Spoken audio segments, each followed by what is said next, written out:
Let me say good afternoon to everyone. And this afternoon, I am joined by Mayor Pro Tem Dave Martin, Councilmember Dave Robinson, and also I'm pleased to have the Congresswoman of the 18th Congressional District, Congresswoman Sheila Jackson Lee. Also, I have with me, who's behind me? I'll introduce this guy very soon, Taseer Badar, who is the CEO of ZT Corporation. And then Chief Acevedo and Chief Peña are here, along with Chief Bunick, and a number of my directors. The unprecedented COVID-19 public health crisis has changed our country and our city in ways we could have never imagined and continue to assess.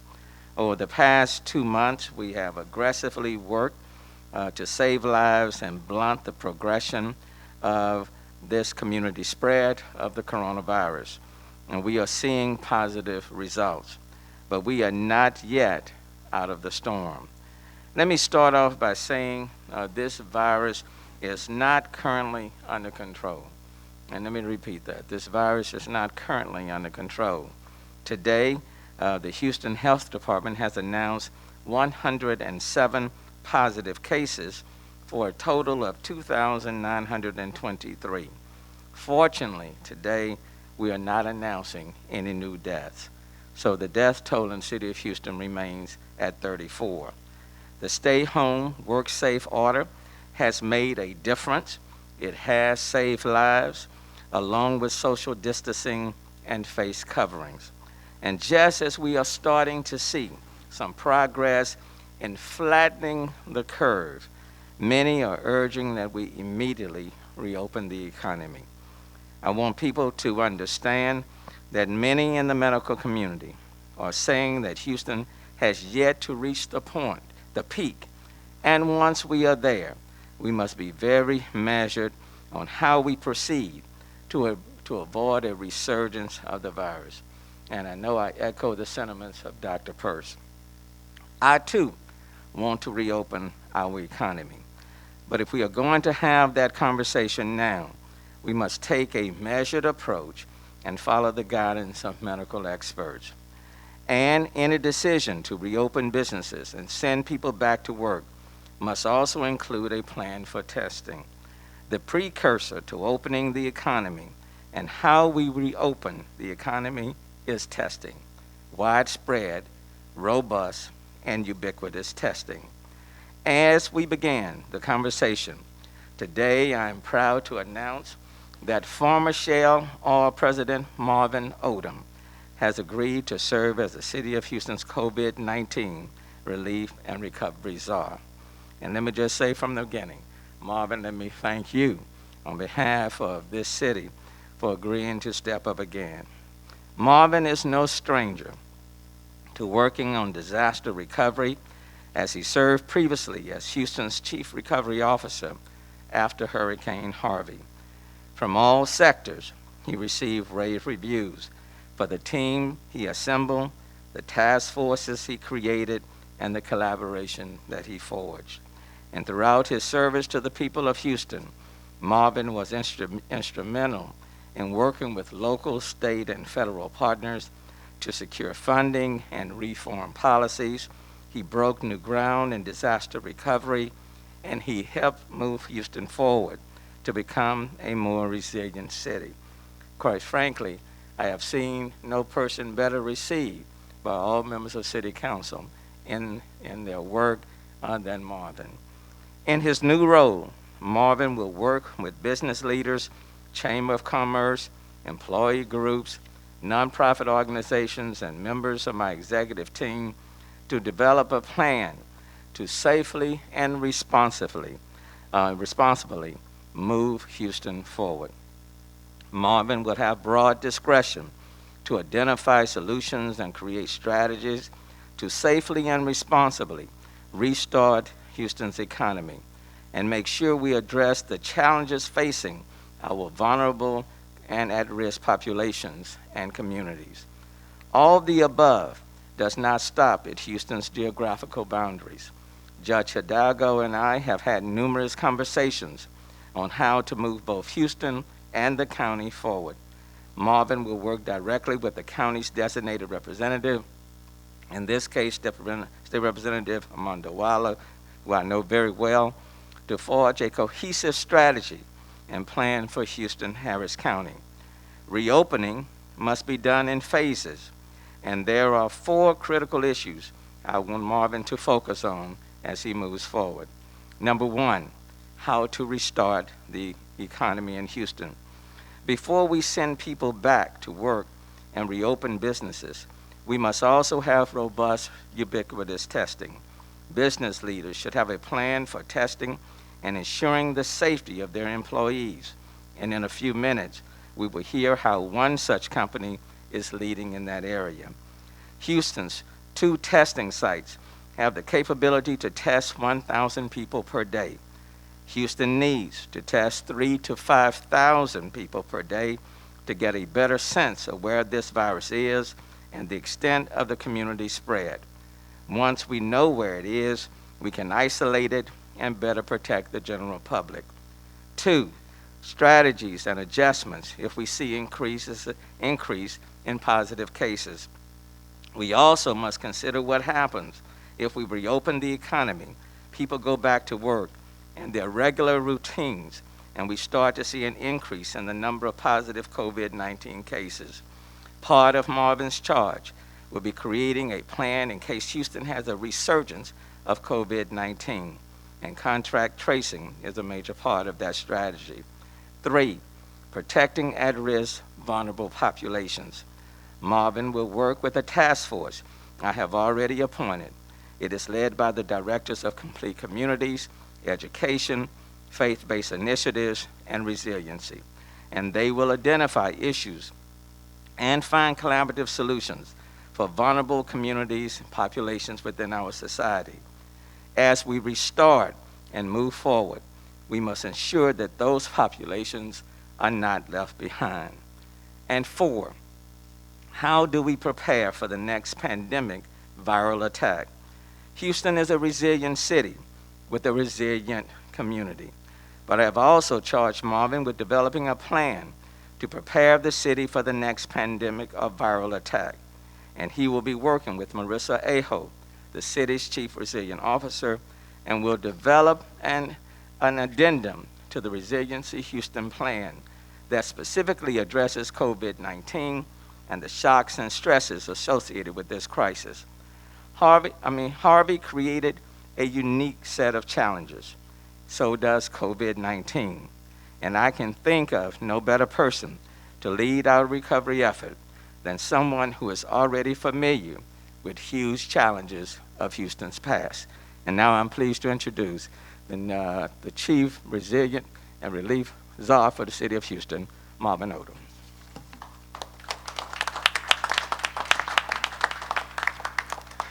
Good afternoon, everyone, and thank you, Mayor. I think the good news here from the very start is you're going to see a lot of commonality between your comments and mine, which it's good that we're already on the same page. I also want to say thank you to all the Houstonians who have taken this crisis so very seriously and heeded the advice of our extraordinary public health officials. It's because of this that we are able to be here today to talk about the steps necessary to reopen Houston. I also appreciate the leadership from the mayor and the county judge during this difficult time, including the focus and the deep understanding on the importance of returning Houstonians to work. To be clear, this is about keeping people safe and getting people back to work and re-energizing our economy. We have been charged with completing the plans that will reflect that delicate balance between the need to return to work and the necessary vigilance required to keep people safe and healthy.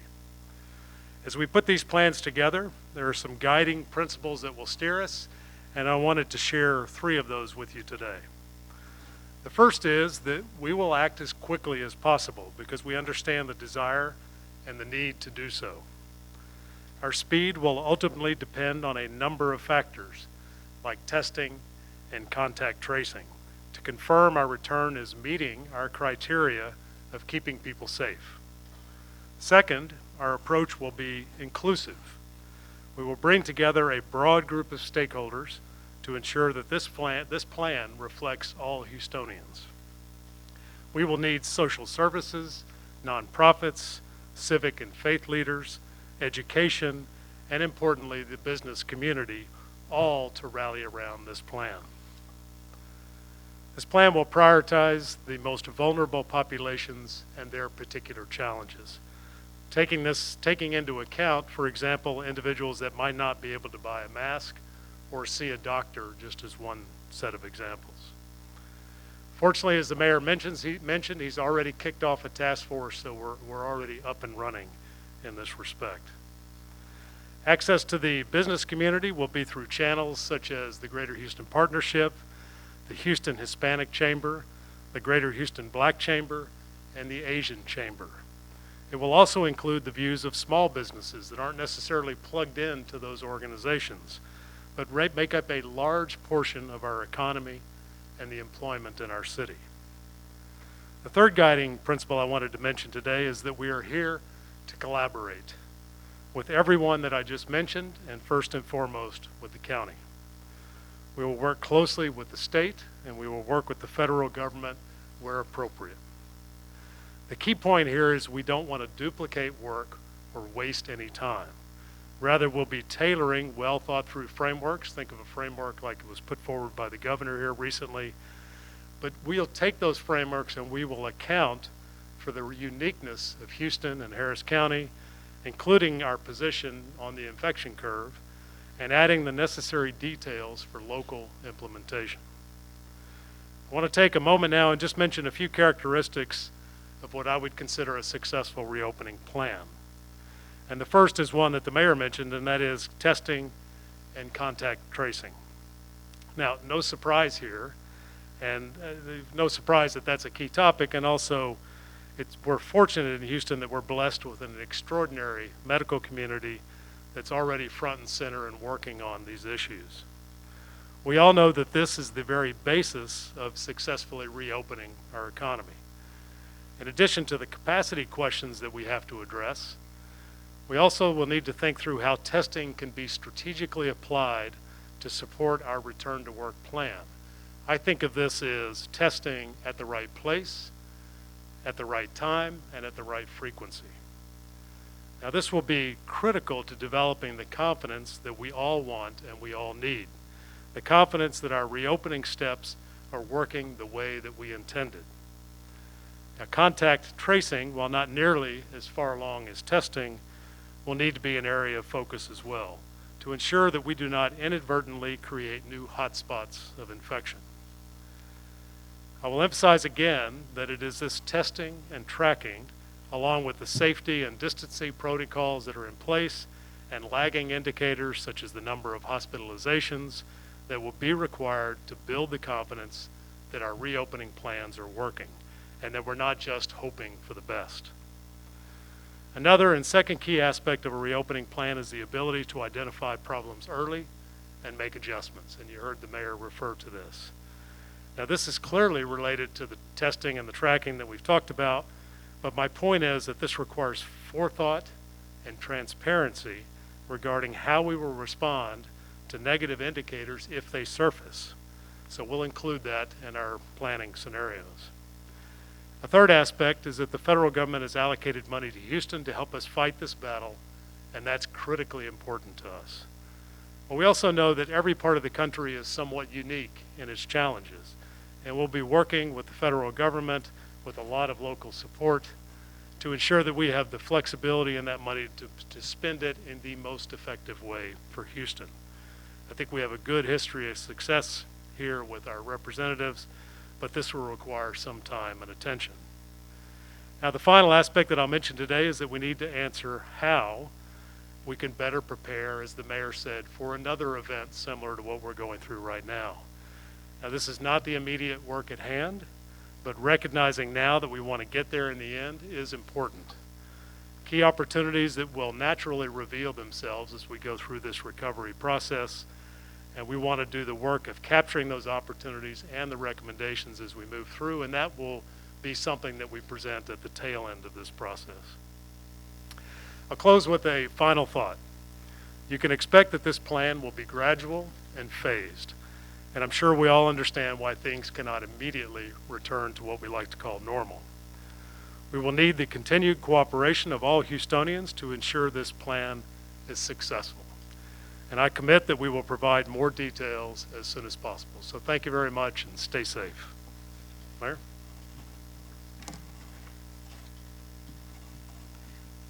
Thanks, Marvin. We all look forward to working very closely with you as we move forward. As we begin the discussion about transitioning back to work and reopening the economy, businesses need to create also their own plans. And the plans must cover issues on how they will allow for social distancing and protect employees from spreading the virus and creating another surge. Today, I want to highlight the work of ZT Corporate of Houston, who is an important player in the city of Houston, and someone who has come and assisted the city of Houston on multiple levels in the past. Taseer Badar is the chairman and CEO of ZT Corporate of Houston, and earlier, well, about 2 weeks earlier, we were discussing testing in the city of Houston. And in fact, it was Taseer who called me and said, Mayor, I know that the city of Houston is limited in this testing capacity. And then as we open testing to everyone, the 2 public sites have been overwhelmed. Today, as in the previous days, we will have reached the maximum capacity, 1,000 tests a day, right around 3 o'clock, 3:30, when we are scheduled to keep those sites open till 7 p.m. So it's no question that we need additional capacity. And the conversation that I've had with Taseer, what he indicated is, Mayor, I am the chairman and CEO of a corporation of about 1,500 employees. And I have an idea, and that's about if a company like mine were to go and test our own employees, we could help to ease the load or reduce the load on your public testing sites.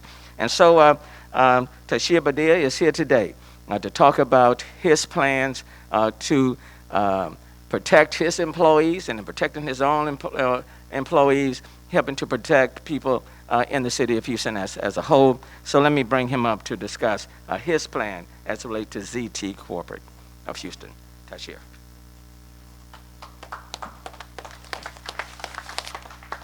Thank you, Mr. Mayor.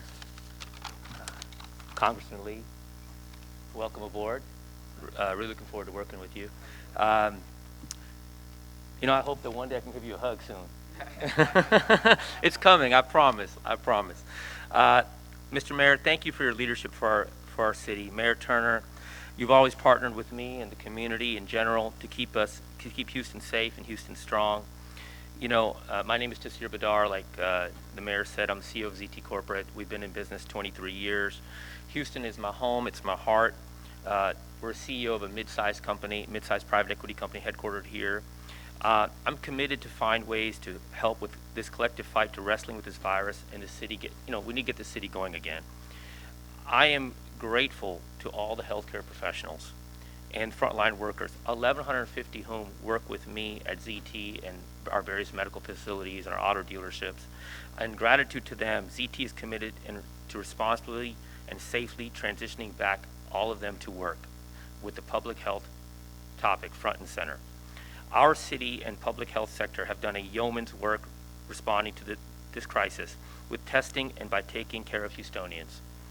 But this is an all-hands-on-deck moment. It's been the government. We need the private sector to help.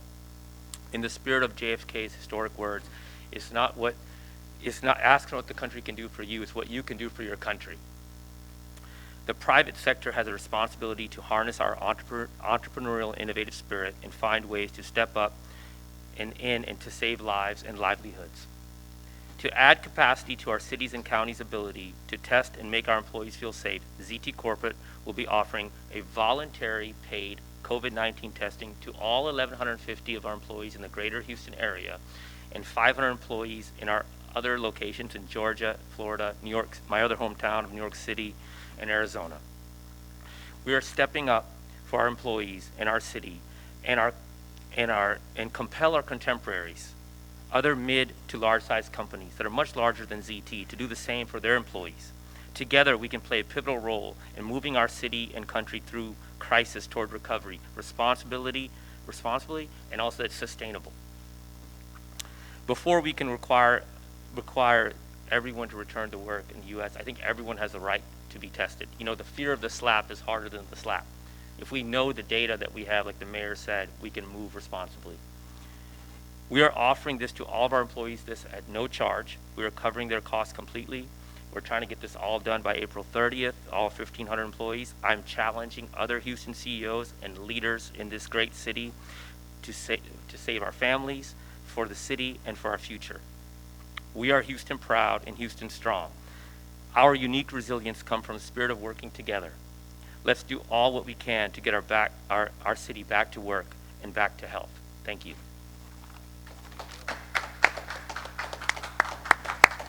Thanks, Taseer. And as you can see, working together in collaboration, both the public, the private sector, we can get this done. And the more testing we can do, the more widespread the testing can be, the quicker I think that we can move through these stages that Marvin will be establishing for the city of Houston. And then to complete the puzzle, what's happening in Congress even now is critically important. And the Congresswoman and I were talking late last night in terms of providing additional assistance to the cities, because that becomes a part of the collaboration. So Congresswoman Sheila Jackson-Lee. Thank you, Mayor, very much. And my presence here today is to affirm a very solid, somber, but serious and productive way to lead any recovery. Thank you, Mayor, for the judgment that you've utilized. Thank you to the council members and Mayor Pro Tem. Thank you to Marvin, if I might call you by your first name, because we have worked together in many other disasters, and we see where Houston is right on top. Thank you to Taseer for your great leadership and your company. Testing. That is the roadmap that the mayor has chosen, and that is the roadmap that we're working on in Washington. As I go back to Washington, we'll be advocating for legislation on an interim funding of $25 billion for testing. The main question of that is to ensure that those testing dollars, like the mayor and, of course, Marvin has said, is that they are directed not only to those who need the test, but to the hotspots, to ensure that we cure those hotspots and find out who's positive and who's not, but to give the local governments the flexibility that they need to continue their pathway. We will be advocating, as the mayor and I have discussed, and I think is extremely important, that our funding will include, going forward, access to revenue loss. We will face a uphill battle because we'll be dealing with the monies for PPPs, and that is our small businesses, which we are very concerned about. But we have strong advocacy for revenue loss for our cities, flexibility for our cities, and as well to ensure that FEMA has 100% contribution and not have a match, to keep our local governments on the right pathway. So my advocacy here is to stand on the testing protocol, stand on the idea of a directed, strong, forceful, and guided recovery, and to likewise thank my fellow Houstonians and those who live in Harris County in Texas, thank the first responders, fire and police, thank the frontline medical workers, and thank Houstonians for abiding and listening to the stay-at-home order. Let me say to you that the national data says that you have saved lives. Continue to save lives. Listen to constructive counsel. We want you working. We want to provide for your businesses that you know are having challenges. That is in the federal government. But we want the mayor, and we want the chairman, and our city council members to have the tools that they need to be able to have the right kind of recovery. That's our task. The congressional delegation, bipartisan, House and Senate, is going to listen to our local leaders and fight for those dollars. Some dollars are coming soon, and they will be utilized by the city in a very smart way. That I applaud, and again, I am delighted to applaud Taseer, a longtime colleague, for his dynamic leadership on setting the tone for our businesses. Get out and get tested. You've got many sites. Do what is right for you and your families. Thank you, Mayor. And let me say, one of the reasons why I'm excited about Marvin and his willingness to accept this challenge is that he's had the opportunity to work directly in the private sector. He's worked with our federal partners. He's worked with the state officials, and he's worked with the members of City Council. And as I've said, very seldom have I seen someone who's garnered the total support of the members of City Council, but that's coming from me, and since I selected him, I would, of course, be biased. But let me call on the Mayor Pro Tem, Dave Martin. Thank you, Mayor. I couldn't think of anyone to lead these efforts other than Marvin Odum. I had the opportunity to work very closely with Marvin post-Harvey. The area I represented, along with the rest of the city of Houston, was hit dramatically. And the influence that Marvin has with local leaders, with business people, with state officials, including the governor, all the way to Congresswoman Sheila Jackson-Lee and the folks that are in D.C. to help us in this effort will go a long way. So my thanks to Marvin and his lovely wife, Mary Lowley, because you can't make this decision on your own, because I know you better. And your wife is just as given, even more given than Marvin himself. So, Mayor, couldn't have picked a greater man for this task, and I look forward to working with him, along with other members of City Council like David Robinson, who sits to my right. So thank you, and God bless us in this effort. Thanks for your help. And I'll be remiss to say that Marvin and his wife, Mary Lowley, was just honored by Baker Ripley just a few months ago for their outstanding service. Let me call on Dr. Persse, because Marvin will also be working directly with Dr. Persse and with Director Steve Williams, Director of our Public Health Department. And as I said before, this virus is not yet under control. It still exists. We're adding 107 new cases today. The testing reached maximum capacity again early, so we need more. But let me call on Dr. Persse. Thank you, Mayor. 107 new cases today. It's 107 cases that theoretically were preventable. As we move forward, and we've got new leadership here to help us move forward, I want to share with you a couple of things about transmissibility of the virus. And we've talked about the fact that this virus can be spread by people who are either asymptomatic, which means they have no symptoms. When I say asymptomatic, I don't mean they don't have symptoms at any given time. I mean they never develop symptoms. And then there's another group of patients who are what we call persons, which are pre-symptomatic, which means when tested, they didn't have symptoms, but then days later that they did. So it's important to understand that there are people who are able to transmit the virus in both of those categories. And there's been enough research, the research is continually evolving, there's enough research coming out now to give some ideas of how big those groups are. So to give you some example, Dr. Fauci a couple weeks ago spoke that his estimate, based on some research, the same stuff that I've read, is that as much as 25 to 50% of the cases were spread by people who are either asymptomatic or pre-symptomatic.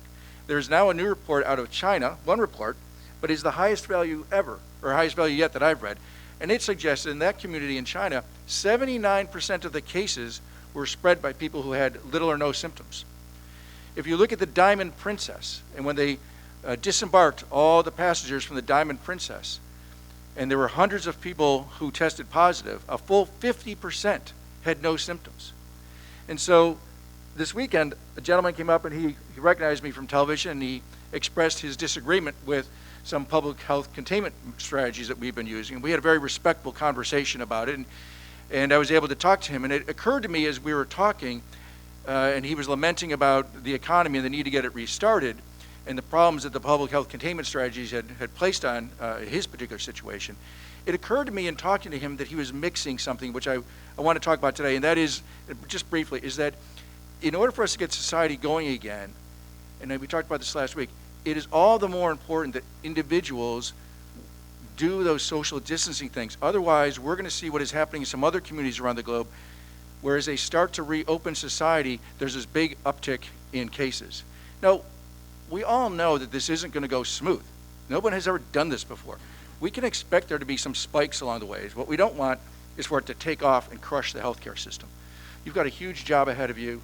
You know that. We're all behind you. We're going to all work together well. But the public needs to do its part as well. So today I'm wearing a bandana-style face covering. And I'm doing that on purpose to point out to everyone just how easy it is to come up with some type of face covering. And you don't have to have the surgical masks that are built by, or are made by somebody and sold and right now are scarce. And we would like for those to be used by the health professionals. So anybody can come up with some type of a face covering. The conversation I had with this gentleman today, I pointed out to him that if he wants to get society and economy started again, he needs to do his part, and he needed to put something on his face. And you know what? He figured it out, and he agreed with me. As I said, we had a respectful conversation. And just for everyone here today, I just want to point out, asymptomatic or pre-symptomatic spread is the thing that's going to keep us from moving as fast as forward as we can, and we do have control over that. Every one of us can have some impact on that. And that's by finding a piece of cloth and fashioning. And clearly I don't have it down just yet because this keeps sliding down, but I'm working on it, and you will too. Mayor? Thank you, Dr. Persse, and you look pretty good in that too. I mean, that, It doesn't match either. a gray suit will accessorize, that would be an accessory to a gray suit. You got on the black shoes, and you're moving in the right direction. Let me also say this face covering was also made by a grandmother in the city of Houston. This was not purchased. This was made by a grandmother and was delivered to me today. She asked what color suit I was wearing, and so she was going to wear today, and so she made this one specifically to accessorize this tie and black suit with this gray shirt and matching socks and shoes. So, so the point that we're making, this fashion will help save your life and the lives of other people.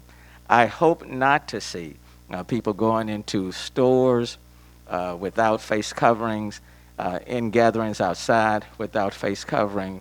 Part of the task is to do an educational campaign very quickly to encourage people to wear the mask. And if we see that we're not getting the compliance that we need in order to really tap down this virus, then we will have to take some additional steps. Let me now bring up Chief Peña for his report for today. Thank you, Mayor. Thank you, Mayor. Good afternoon. I'm happy to report that the status of the Houston Fire Department remains the same. We are at 51 firefighters in quarantine. That's maintaining what we've had in the last week or so. 31 firefighters have tested positive during the course of this operation. 20 of those have been back to work.